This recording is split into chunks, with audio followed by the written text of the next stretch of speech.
the ultrasound monitor went dark before I heard the words that would ruin my marriage. 1 second, my baby's heartbeat flickered across the screen, fast, steady, alive, and the next, the room fell silent. No rhythmic thrum, no grainy black and white movement. Just my reflection staring back at me from a blank screen. Dr. Hayes didn't look at me. She was staring at my chart. At the top of the page, in neat printed letters, was my husband's name. Her hands started shaking. Not dramatically, not enough for someone else to notice if they weren't looking closely. But I was lying there, half naked, heart already racing from pregnancy anxiety, and I saw it immediately. "Is something wrong with the baby?" I asked. She swallowed. Then she reached out and turned the monitor off completely. "I need you to get dressed," she said quietly, "and then I need you to come with me, right now." Cold rushed through my veins. Doctors don't turn off monitors when things are fine. Doctors don't lock doors when they want to reassure you. I followed her down the hallway in a fog, clutching the paper gown closed with trembling fingers, my mind cycling through every worst-case scenario imaginable. Defects. No heartbeat. Something I missed, something I caused. She led me into her private office, shut the door, and locked it. The click echoed in my skull. I was 4 months pregnant and convinced my life was about to end. Instead, it was only beginning to collapse. "Mrs. Hale," she said, finally meeting my eyes. "What I'm about to tell you has nothing to do with your baby's health." I exhaled a shaky breath. "But it has everything to do with your husband. My name is Elena Hale. I'm 31 years old. I work as a brand strategist for a mid-sized firm in New Haven, Connecticut. I come from old money, the kind people whisper about politely and pretend not to resent. My grandmother, Margaret Holloway, died 6 years ago and left me a trust worth just over $2 million. Along with the Holloway estate, a century-old home passed down through the women in my family like a promise. I never advertised it. I never lived lavishly.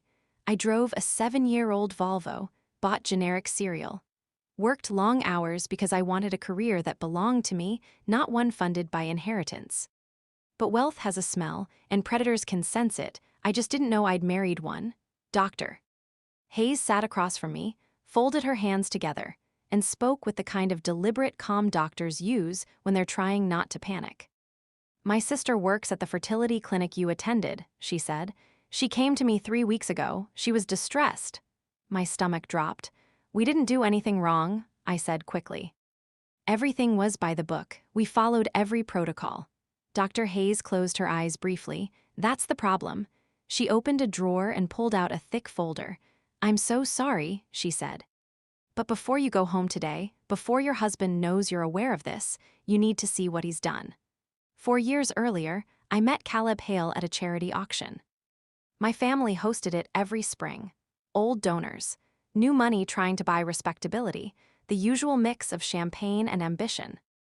I was cornered near the bar by a man who'd already asked where I lived and whether the Holloway estate had been appraised recently. Then Caleb appeared. He cracked a joke about the terrible string quartet, asked what I was drinking, didn't mention money once. He said he worked in financial consulting, had been invited last minute by a colleague. Claimed he had no idea who my family was. At the time, I found that refreshing. Now I understand it was impossible. A financial consultant doesn't attend a Holloway Foundation event without knowing exactly who the Holloways are. We dated for 11 months.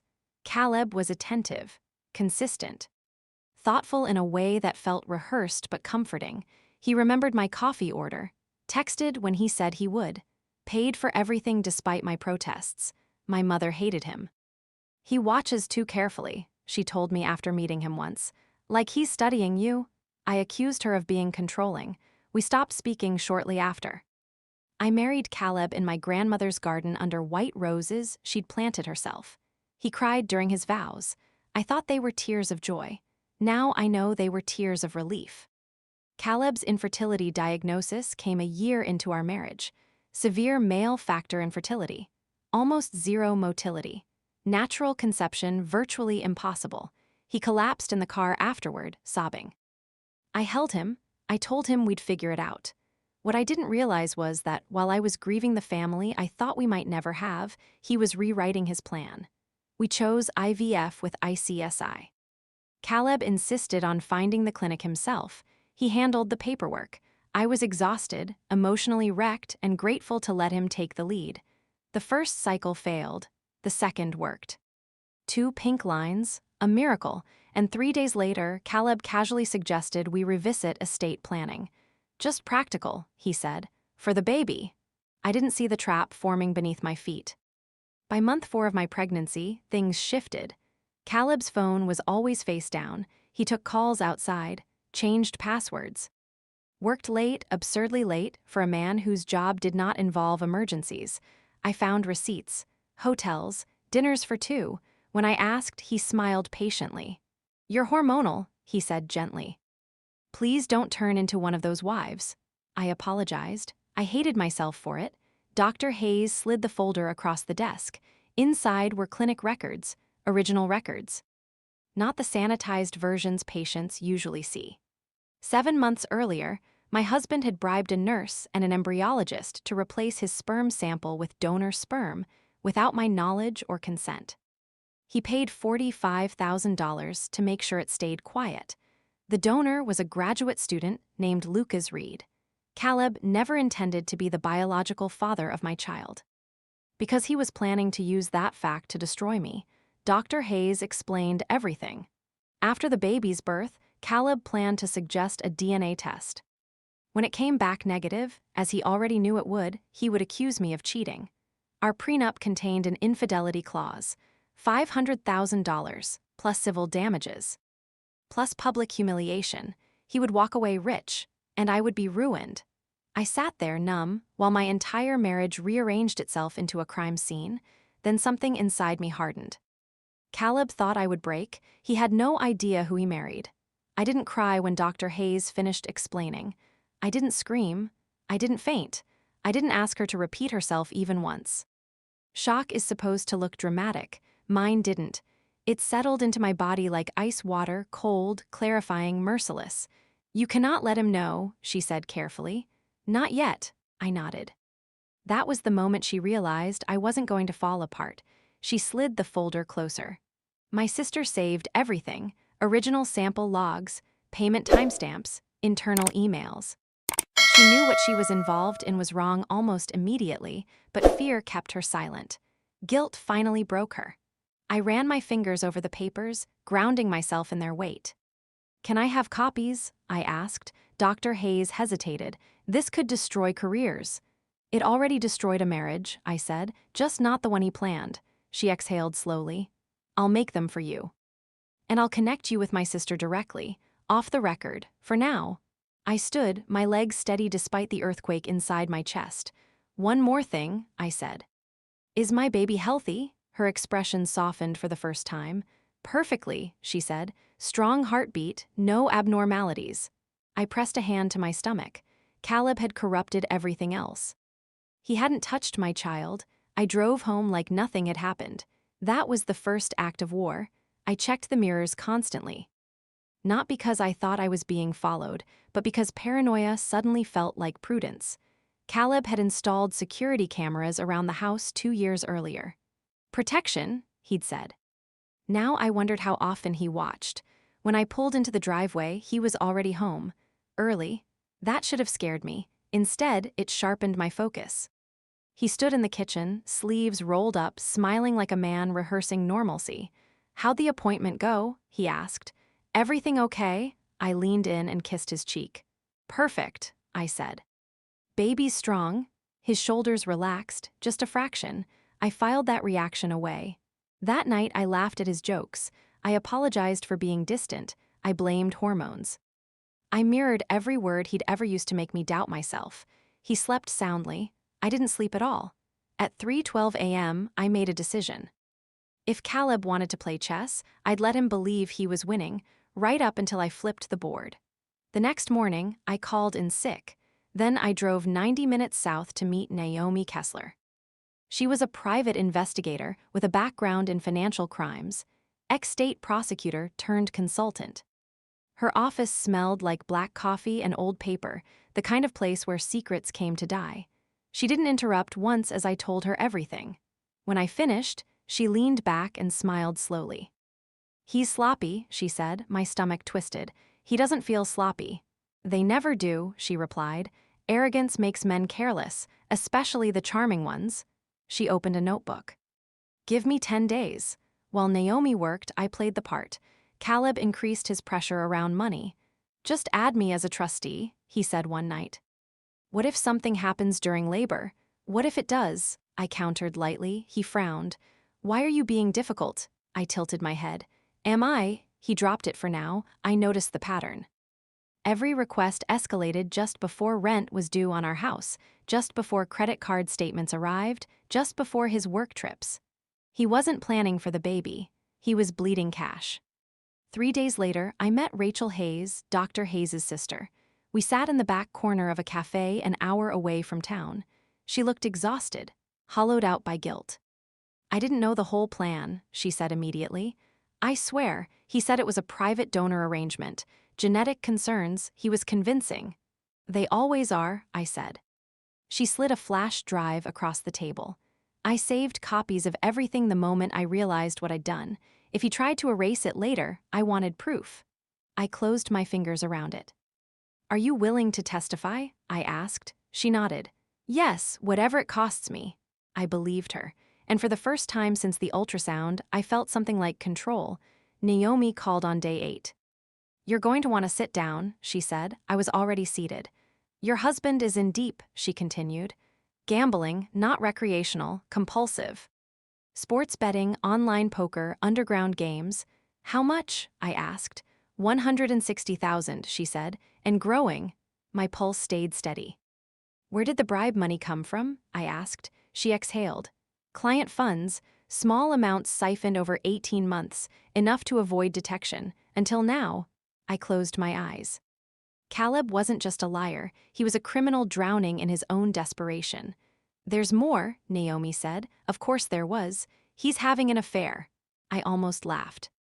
With his assistant, Naomi paused. How did you? Because men like him are predictable, I said.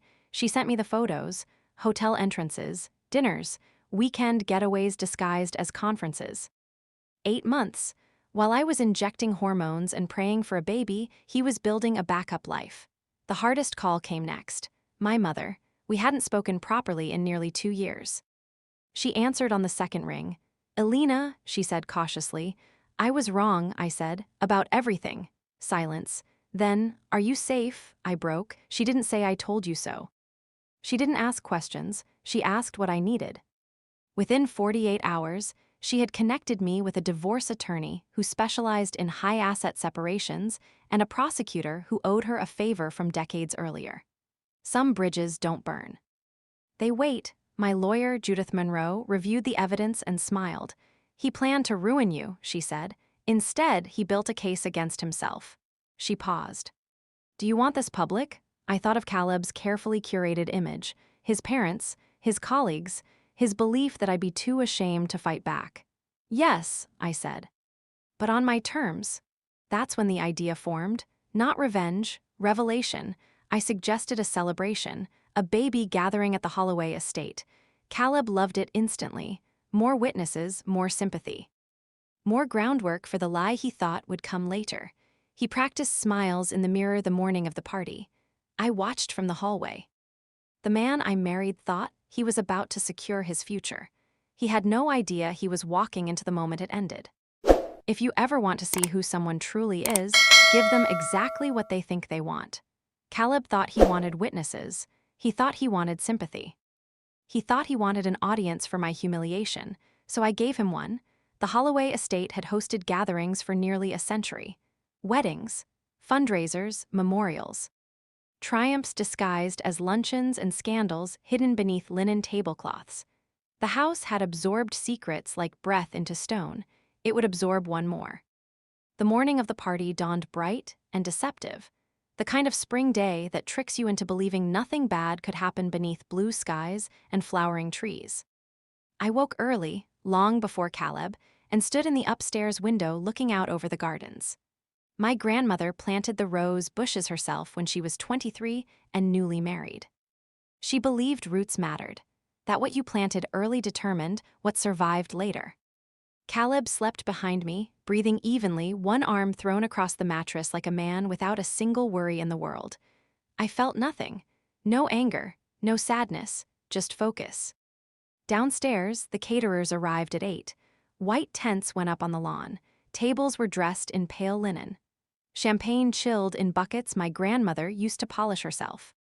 By 10, the guest house at the far edge of the property was occupied, not by relatives, but by 2 uniformed officers in plain clothes, seated calmly with coffee and folded paperwork. Judith arrived next, then Naomi. Rachel came last, pale but determined. Everything was in place. Caleb came down the stairs an hour later, adjusting his tie. "You went all out," he said approvingly. "Your grandmother would be proud." The irony almost made me smile. "Smile for me," I said lightly, straightening his collar. He did, perfectly. Guests began arriving just before noon. Friends, colleagues, family. People who believed they were here to celebrate life and promise and legacy. Caleb worked the crowd like a practiced politician, one hand always resting on my stomach whenever a camera appeared. His parents hovered nearby, glowing with pride. His mother dabbed her eyes more than once. I watched them all. I wondered how many lies a person could tell before their mouth forgot the shape of truth entirely. My own mother stood near the dessert table, composed, observing. When our eyes met, she gave the smallest nod. Almost time. Caleb chose the moment. He always did. It was just after 3, champagne glasses refilled, laughter flowing easily. The quartet played softly under the oak tree. People were relaxed, happy, vulnerable. Caleb slid his arm around my waist and raised his voice slightly, enough to gather attention without seeming theatrical. "You know," he said with a laugh, "I've been thinking about something special for the baby." A few people leaned in. I felt his grip tighten, possessive, anticipatory. "What do you think about a DNA test?" he continued. "One of those keepsake ones, something we can frame for the nursery. Proof that this little one and I are connected forever." A murmur of approval rippled through the crowd. His mother clasped her hands. "Oh, that's lovely." I hesitated just enough. "I don't know," I said softly. "That feels very public." Caleb squeezed my waist. "Come on, what do we have to hide?" "Nothing, that was the point." "Well," I said, glancing around, "if everyone thinks it's a good idea," applause. Caleb beamed. He thought the trap was set. He had no idea whose fingers were on the trigger. I stepped away from him and walked toward the small platform near the fountain, the one meant for toasts. Caleb watched me, confused but smiling. I picked up the microphone. "Thank you all for being here," I said. "This gathering is about celebration, about family, about truth." Caleb's smile flickered. "My husband suggested revealing something special today," I continued. "So I'm going to help him do exactly that." The air shifted. I reached beneath the podium and lifted a folder. Caleb's face drained of color. "Most of you know that Caleb and I struggled with fertility," I said calmly. "What you don't know is that natural conception was medically impossible for us." A few heads turned. "We pursued IVF at a clinic Caleb personally selected." I opened the folder. "These are the original medical records from that clinic." Gasps. Records showing that my husband paid clinic employees to replace his sperm sample with donor sperm, without my knowledge or consent. Someone dropped a glass. Caleb stepped forward. "Elena, stop." I didn't look at him. "He paid $45,000 to orchestrate this," I said, "including a payment to the donor himself." I gestured. Lucas Reed stepped forward from the edge of the crowd, shoulders stiff, eyes steady. "I was paid $15,000, he said. "I believed I was helping a couple privately." I had no idea the wife didn't know. Caleb's mother covered her mouth. "My husband's plan," I continued, "was to wait until after the baby was born. Then he would suggest a DNA test, just like he did a moment ago." The crowd was silent now. When that test proved he was not the biological father, which he already knew, it would appear that I had cheated. I held up another document. Our prenuptial agreement includes an infidelity clause. If I had been found unfaithful, I would owe him $500,000, possibly more. Caleb's voice broke. "You're lying." I finally turned to him. "Am I?" I continued before he could speak again. "In addition to committing reproductive fraud." My husband embezzled over $50,000 from his clients to fund this scheme. I glanced toward a man near the bar, Caleb's supervisor, whose expression had gone from confusion to horror. His firm is aware. Caleb staggered back a step. And, I added, pulling out photographs, for the past 8 months, he's been having an affair with his assistant. The photos passed through the front row like fire.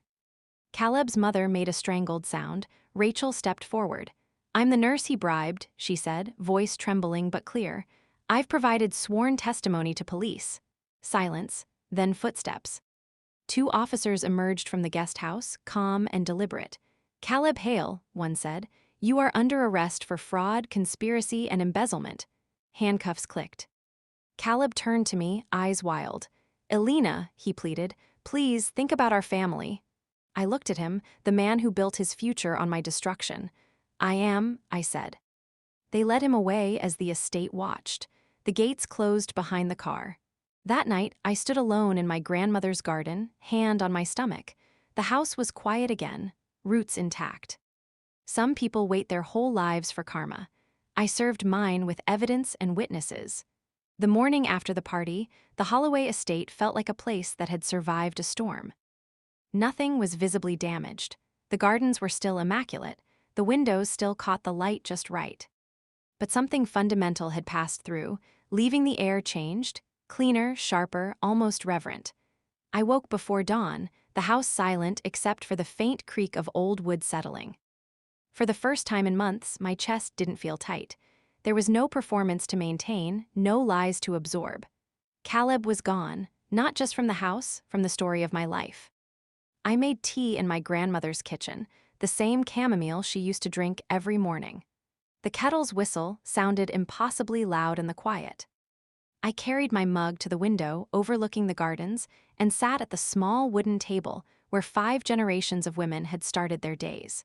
I thought I would feel victorious. Instead, I felt clear. Caleb was denied bail that afternoon. Flight risk, the judge said, gambling debts, financial instability, intent to flee. Judith called me from the courthouse. "He looks stunned," she said, like a man who truly believed consequences were optional. I didn't respond right away.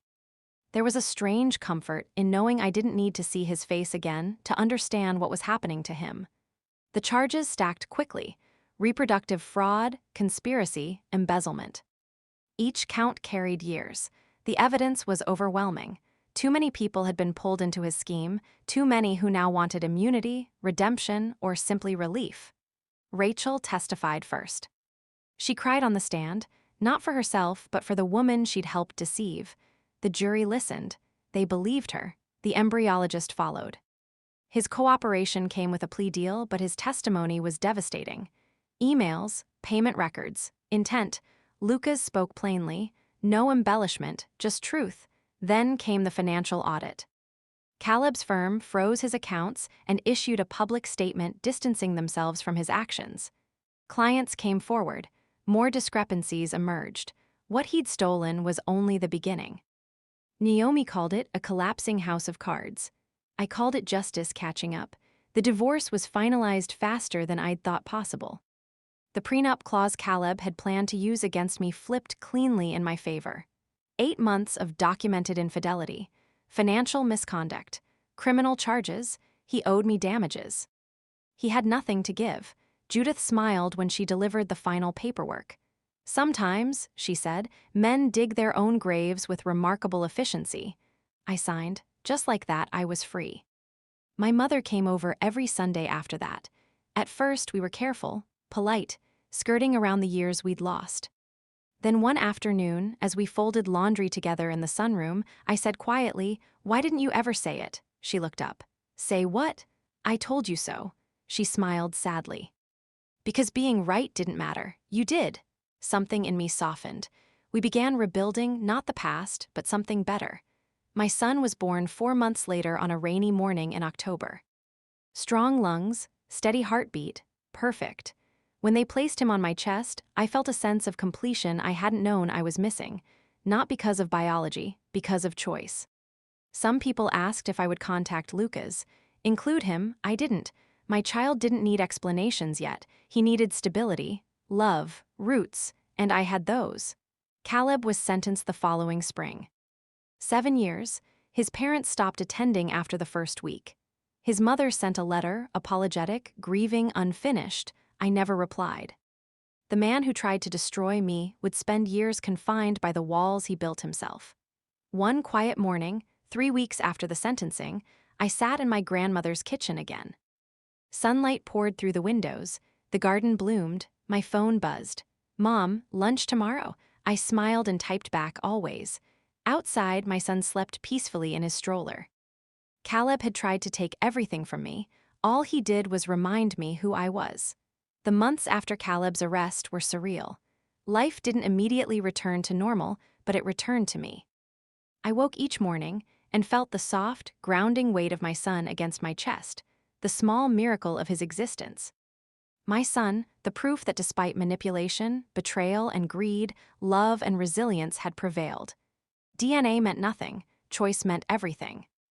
I often caught myself staring at him, marveling at the simplicity of his trust, the unknowing innocence in his bright eyes. And I realized something important. He didn't know the story yet, and he wouldn't need to. My grandmother had taught me that family wasn't measured in secrets or lineage. It was measured in the people who stayed, who protected, who chose. I had survived betrayal. I had survived calculated schemes designed to break me. And yet, the life I now held was untouched by it, whole, untouched, mine to shape.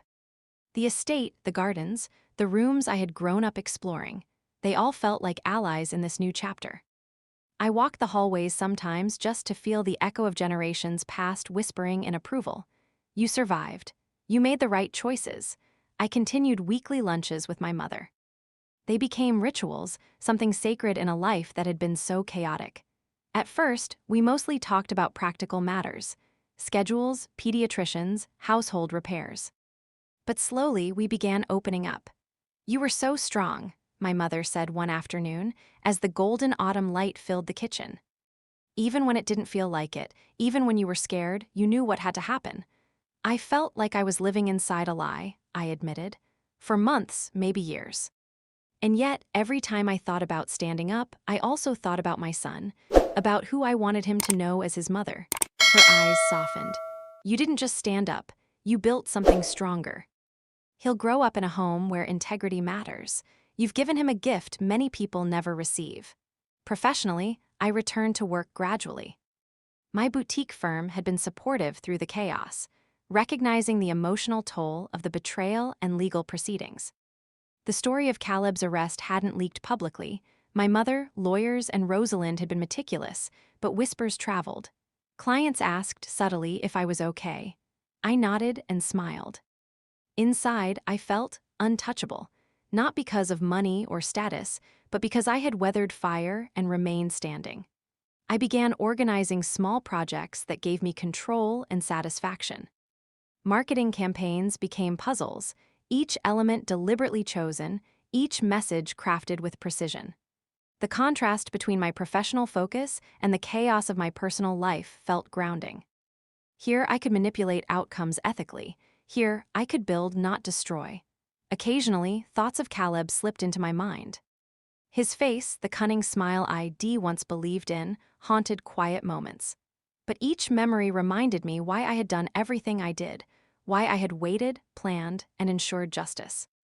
If I had confronted him too soon, if I had reacted in desperation, I might have lost my son, my inheritance, or my credibility.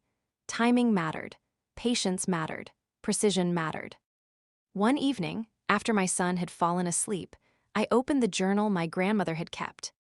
She had written about her own trials, about suitors who lied, relatives who schemed, mistakes she had nearly made. Reading her words, I understood that survival was never just about luck. It was about awareness, judgment, and courage. I closed the journal with a smile. I had inherited more than her estate. I had inherited her instincts, and I had used them wisely. The first holidays without Caleb were strange. His absence was a vacuum I hadn't expected. I hosted Thanksgiving in the estate, inviting family, close friends, and my mother's side of the family. I arranged the seating carefully, aware of dynamics and memories. The house was warm with laughter. My son was adored by everyone. It was peaceful in a way I hadn't thought possible for someone who had endured such deception. Some of Caleb's former colleagues sent inquiries, some clients checked the books, but the drama was contained. I didn't engage. I let the past settle like dust. My son, my mother, and I were the only constants. As spring approached again, I walked the gardens alone one morning. The roses were blooming early, pale pinks and soft whites that seemed to glow in the sunlight. My son toddled along beside me, his small hand gripping mine. I remembered the party, the day I had flipped the board on Caleb, and how every calculated step had led to this moment. I realized that vengeance and justice had been important, yes, but more important was the clarity I had gained. I understood who I was, what I valued, and what I would never allow in my life again. "You see, Mama," I whispered to the garden, the words half for her, half for me, "we bend, we survive, and we rise." Legal proceedings against Caleb were drawn out over months. But each hearing confirmed the path I had paved. Witnesses testified. Evidence was undeniable. Police reports, financial audits, and clinic records formed a complete narrative. His defense was weak, fragile, built on denial and charm, both of which had failed spectacularly. When the sentencing came, I attended quietly, my son in a stroller beside me. The courtroom was silent. Caleb's parents, faces etched with disbelief and shame, barely glanced at me. He was sentenced to 7 years. 7 years to reflect on greed, lies, and betrayal. Walking out of the courthouse, I felt an unexpected weight lift. Not just the burden of fear, but the burden of needing to prove myself. I had done the right thing, and the world finally agreed. Months later, life settled into rhythms that were peaceful, if not perfect. I celebrated my son's first steps. His first words were sweet, halting, and entirely his own. I marveled at the innocence of his development, at the possibility of shaping a life untainted by the manipulation I had endured. I thought often about Caleb's mother. She had loved him. Perhaps she still did. I pitied her, but only a little. She had raised a man capable of deception, yet she hadn't been complicit. There was tragedy there, yes, but it was not my tragedy to carry. I also thought about Lucas, the young man who had been an unwitting pawn in Caleb's scheme. I never contacted him directly. I had no need to. He had acted in good faith. He had cooperated. He had helped stop a disaster. That was enough for me. By the time my son turned 1, I had moved fully back into the estate. Every room held meaning. Every garden path carried memory. I planted lavender along the edges of the rose garden, remembering the seedling I had tended as a child. Some traditions were worth preserving. Others were worth creating anew. The estate had survived storms before. It would survive this one too, and so would I. One quiet evening, I sat in the library, my son asleep in my lap, and wrote a letter. Not to Caleb, not to the past, but to the future. "Dear son, you will grow up knowing that family is defined by love, trust, and loyalty, not DNA or fortune. You will learn that courage sometimes looks like patience, that justice can be served quietly and deliberately, and that people who try to destroy you often underestimate your strength. Know that you were loved before you were born, that you were fought for, that your life is a gift of choices made in your favor by those who truly care for you. Love always, Mama." I folded the letter, placed it in a drawer, and closed my eyes. The future stretched before me, unbroken, full of promise. Caleb had thought he could take everything. All he had done was show me my own power, and I had no intention of letting him, or anyone, forget it. Spring had fully arrived, and with it came the warmth and brightness I had been craving. The estate was alive with color again. Tulips and daffodils had burst from the soil, the roses in the garden were beginning to bud. And even the lavender I'd planted along the garden path, as a child had grown tall enough to brush my knees. Life was moving forward, steady, rhythmic, and unstoppable. I had settled into a routine with my son that was both grounding and exhilarating. Morning walks through the gardens, breakfast at the sun-drenched kitchen table, afternoons filled with reading, exploring, and watching him learn the world with unfiltered curiosity. In these moments, I realized just how small the shadows of the past had become. Yet, despite the calm, I was determined not to forget. Not to forget what Caleb had done, what I had endured, and most importantly, what I had learned. Those lessons were now my armor. My mother and I were growing closer than ever. Each week we would meet, not just to discuss logistics or childcare, but to talk about life, decisions, and legacy. I began to see her not just as a guiding figure, but as a partner in shaping my future and the future of the family. One afternoon, while we sat in the library sipping tea, she said quietly, "Daff, you've taken something important from all of this." "What's that?" I asked, curious.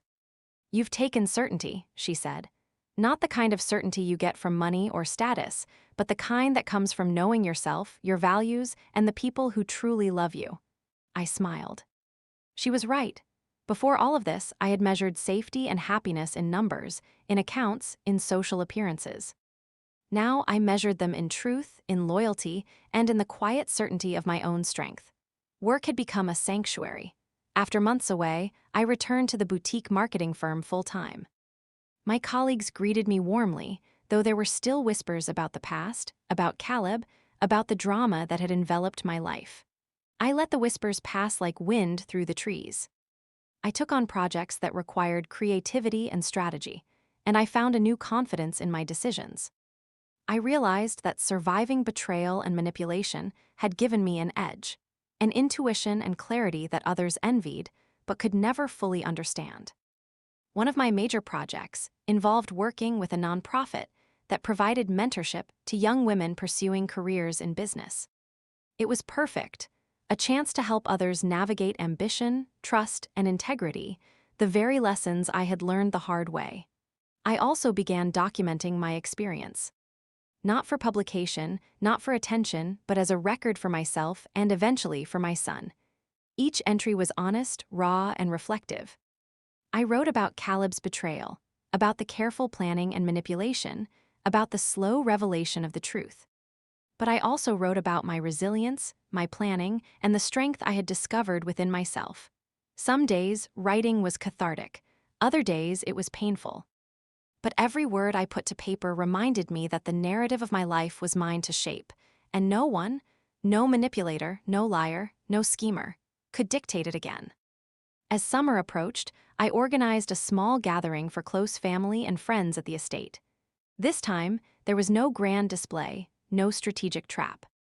It was simple: laughter, food, music, and the quiet joy of life moving forward. My son played in the garden under my watchful eye, and I felt a profound sense of gratitude. During the gathering, my mother pulled me aside. "You've done more than survive, Daff. You've taught yourself, your child, and everyone around you what it means to be strong and principled."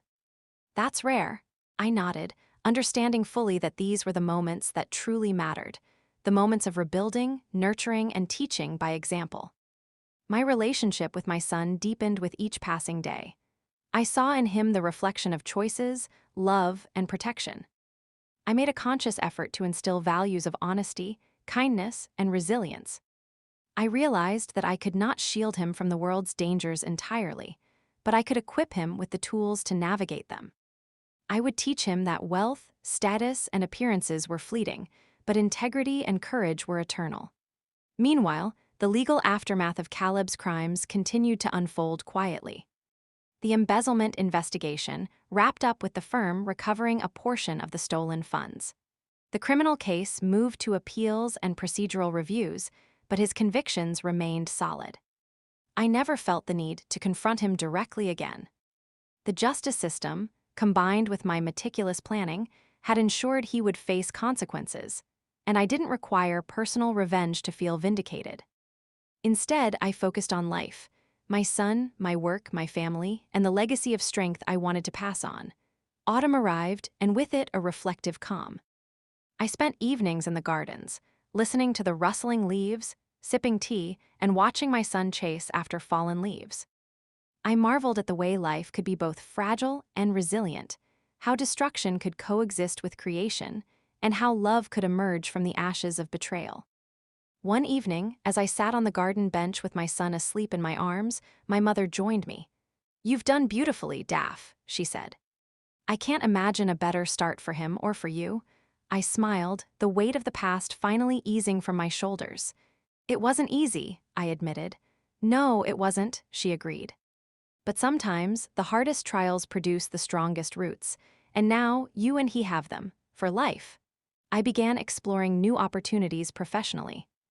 I launched a mentorship program within the firm, guiding young women through challenges of ethics, trust, and ambition. I shared lessons from my personal experience without revealing private details, emphasizing resilience, patience, and strategic thinking. Through these efforts, I found purpose beyond my personal healing. I discovered a sense of fulfillment in empowering others, in creating spaces where integrity was valued, and where ambition was guided by moral clarity. In the quiet of late nights, I reflected on the journey. I thought about Caleb, the lies, the manipulation, and the stolen time. I didn't feel anger anymore, not in the raw, consuming sense.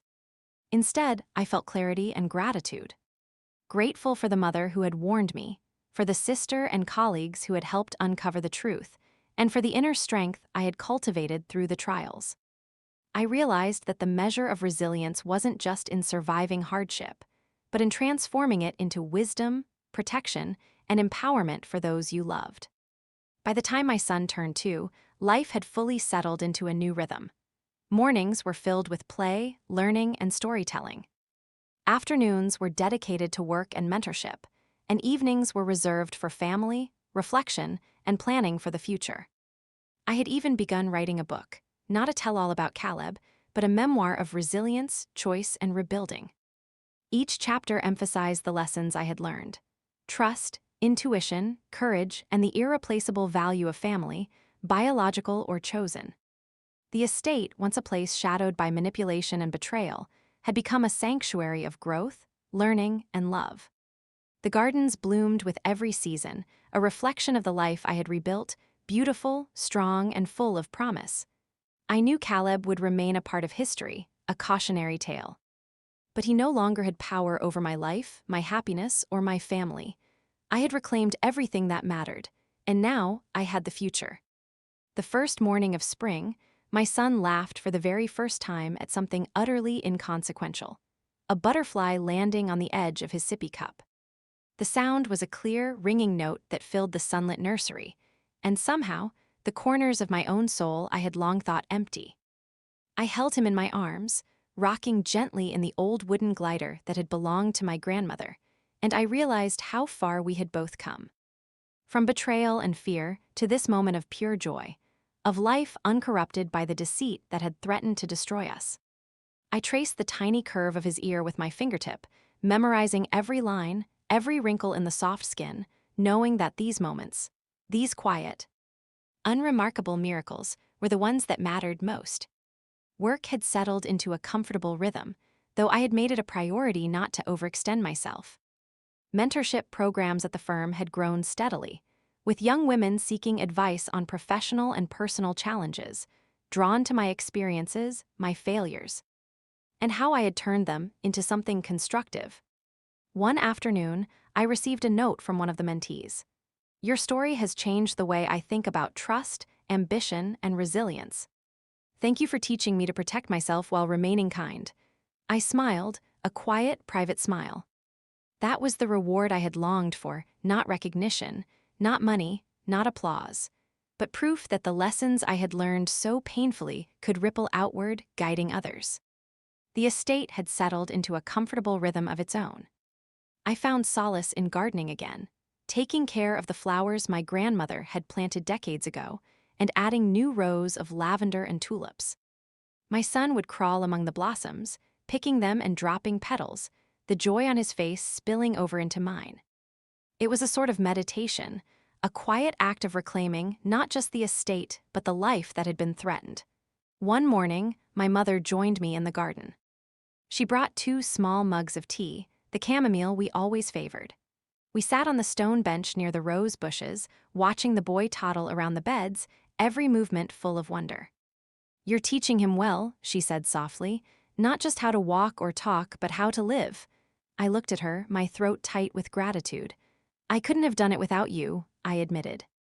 "You guided me when I didn't even realize I needed direction. You saved me, Mom, in ways I can't even fully articulate." She reached over and squeezed my hand. "You saved yourself, Daff. I just helped you see it." There were nights when I still thought about Caleb, not often but sometimes. When they came, the thoughts were not of anger or grief, but of reflection. I considered what could have happened if I hadn't noticed the patterns, if I hadn't trusted my instincts, if I hadn't gathered the people I needed to protect myself and my child. I thought about the fragility of trust and the necessity of vigilance. It never occurred to me to feel fear anymore. Fear had been transformed into awareness, and awareness had become power. My son reached his first birthday, and we celebrated quietly, surrounded by a few friends and family who had been unwavering throughout the ordeal. There were balloons, a small cake, and laughter.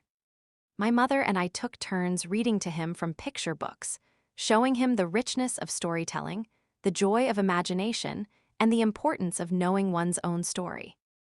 I reflected on the symbolism of the day: a year of life untainted by deceit, a year of recovery, a year of reclamation. Each milestone was proof that the past, however dark, did not define our future. By the time he was walking confidently, I had begun to think about legacy. Not the financial or material kind, but the kind that matters most, the values we impart to those who come after us. I began documenting my grandmother's stories, our family traditions, and lessons learned through adversity. I wanted my son to know that strength was not merely surviving but thriving, that courage was not the absence of fear, but the mastery of it. And that love was not a transaction, but a choice made every day. At work, I encountered challenges that mirrored my personal life in unexpected ways. A client had attempted a subtle deception, hiding intentions that could have caused significant losses. Where I might have hesitated before, I acted decisively, drawing on instincts honed through betrayal and observation. The matter was resolved swiftly, with minimal disruption, and my reputation within the firm strengthened. I realized that the trials of my past had become a hidden curriculum, teaching me skills that no degree or training program could offer. The mentorship program grew into a formal initiative, pairing young women with seasoned professionals. I made it a rule that ethics, transparency, and self-advocacy were core principles, ensuring that each mentee understood not just how to navigate corporate challenges, but how to recognize manipulation and protect their personal boundaries. One young woman, in particular, reminded me of myself at 25, ambitious, trusting, and eager. She confided in me about a coworker who had tried to undermine her. I guided her through documentation, strategy, and how to assert herself confidently without compromise. Weeks later, she sent an email. "I won my first negotiation because of your advice. I feel like I finally understand how to balance ambition and integrity." Her words resonated deeply. My experiences, painful, consuming, and terrifying as they had been, were now creating ripple effects far beyond my own life. I also began forging connections with other women in similar positions of vulnerability, those targeted for wealth, status, or naivete. I discreetly advised them, ensuring that knowledge gained from my ordeal could prevent similar betrayals. It was a quiet, almost invisible form of justice, one that didn't require headlines or public acknowledgement, just the satisfaction of knowing I had strengthened others. One evening, my son crawled into my lap, exhausted from play. He wrapped his small arms around my neck, looking at me with unfiltered trust and love. I kissed the top of his head and whispered, "You are everything good in this world, my love. And I promise you will always be protected." It was a simple promise, but one forged from experience and certainty. Not the empty assurances I had once received from a man who had calculated every gesture for personal gain, but a promise grounded in truth, vigilance, and love. By the time the summer solstice arrived, the estate was vibrant, filled with the hum of bees, the fragrance of blooming roses, and the laughter of children who lived nearby and occasionally visited for playdates. My son ran through the gardens, fearless and unburdened, while I sat on the veranda, sipping iced tea, absorbing the colors and the warmth of the sun. I thought about legacy again, not the inheritance, not the money or property, but the story we leave behind, the strength we pass down. My son would inherit more than material wealth. He would inherit knowledge, resilience, and the understanding that integrity matters more than appearances. There were moments when I reflected on what Caleb had sought to take from me: reputation, wealth, freedom, and even my peace of mind. He had miscalculated every step. Each attempt to manipulate me, each act of betrayal, had only revealed my capacity to act decisively, to protect myself and those I loved. I had not only survived, I had flourished. I had transformed adversity into wisdom, fear into clarity, and betrayal into strategy. As autumn approached again, I walked through the gardens with my son's hand in mine. He pointed at the ripening pumpkins and laughed, and I realized that life was not defined by past darkness, but by present growth and future possibilities. I thought about writing his story one day, or perhaps the lessons he would learn from mine. I hoped that when he was old enough, he would understand that strength, courage, and love were choices, not accidents. I paused by the rose bushes, letting him run ahead to chase a butterfly, and I reflected on everything: the pain, the betrayal, the discovery, the justice, and the rebirth. I had learned that true family was not simply a matter of biology or inheritance.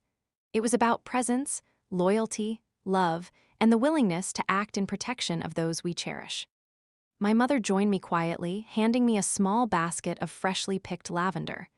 "It's beautiful," I said. "It is," she agreed. "And so are you, Daff. You've taken fire and turned it into growth." "That's rare, that's strength." I smiled, feeling a deep, abiding peace. "It's not just me," I said. "It's all of us, the family, the friends, the people who chose to help and support. That's what matters." I watched my son chasing leaves in the autumn breeze, unafraid, full of life, and completely innocent of the shadows that had once threatened us. And I knew that we had all arrived here together, stronger than ever, ready for whatever the future might bring.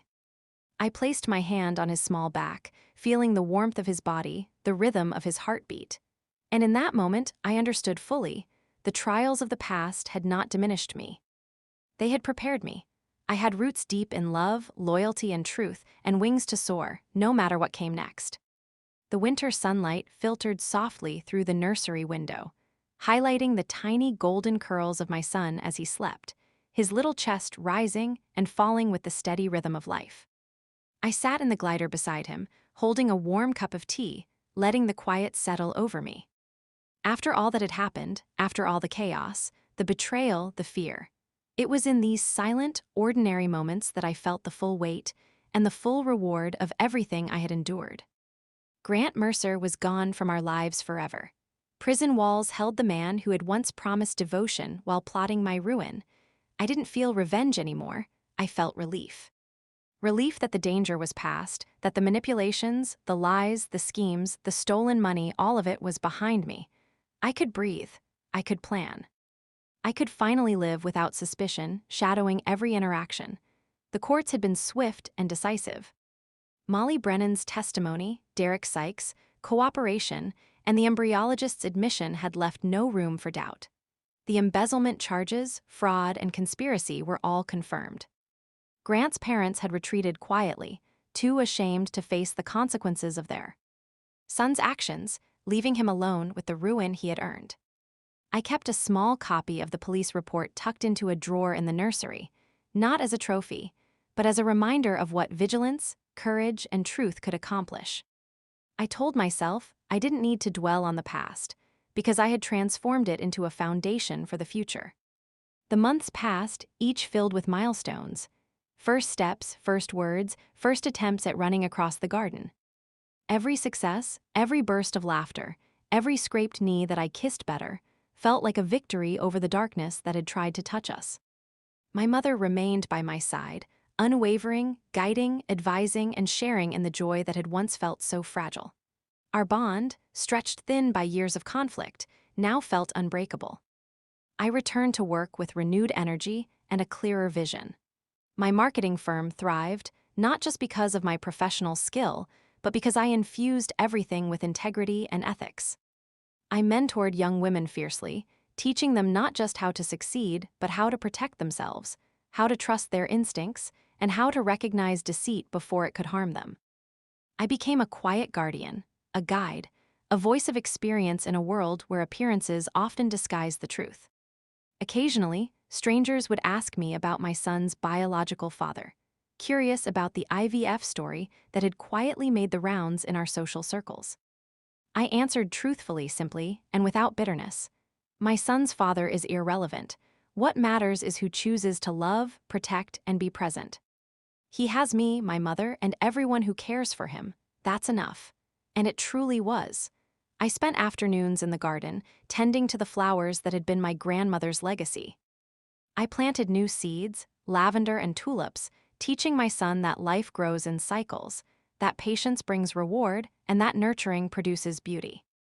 As he crawled through the blooms, giggling and chasing butterflies, I felt a sense of completion. Not because life was perfect, but because life had taught me resilience. Because life had shown me the strength I never knew I possessed. One crisp spring evening, I sat with my mother on the veranda, watching the sun sink behind the horizon. My son had drifted off in his crib, exhausted from a day of discovery and play. I leaned against my mother's shoulder, the warmth and familiarity grounding me. "You did everything right," she whispered, her voice steady. "You protected yourself, your son, and your family. You turned betrayal into wisdom. You became someone stronger than any of them imagined." I smiled, thinking of the man who had once tried to destroy me. "I learned from him," I said softly. "I learned how not to live, how not to trust blindly, and how to protect what really matters. And I will teach my son the same." She kissed my forehead lightly. "And he will grow up with a mother who's fierce, wise, and unafraid. That's the best inheritance anyone could ever have." I closed my eyes for a moment, feeling the gentle breeze, listening to the rustle of leaves, and letting the peace settle into me. The past had been dark, but it had been conquered. The present was bright, filled with laughter, love, and quiet triumphs. And the future was ours. No manipulation, no deceit, no greed could touch it. We would define it ourselves. My son's first laugh, his first steps, his first words.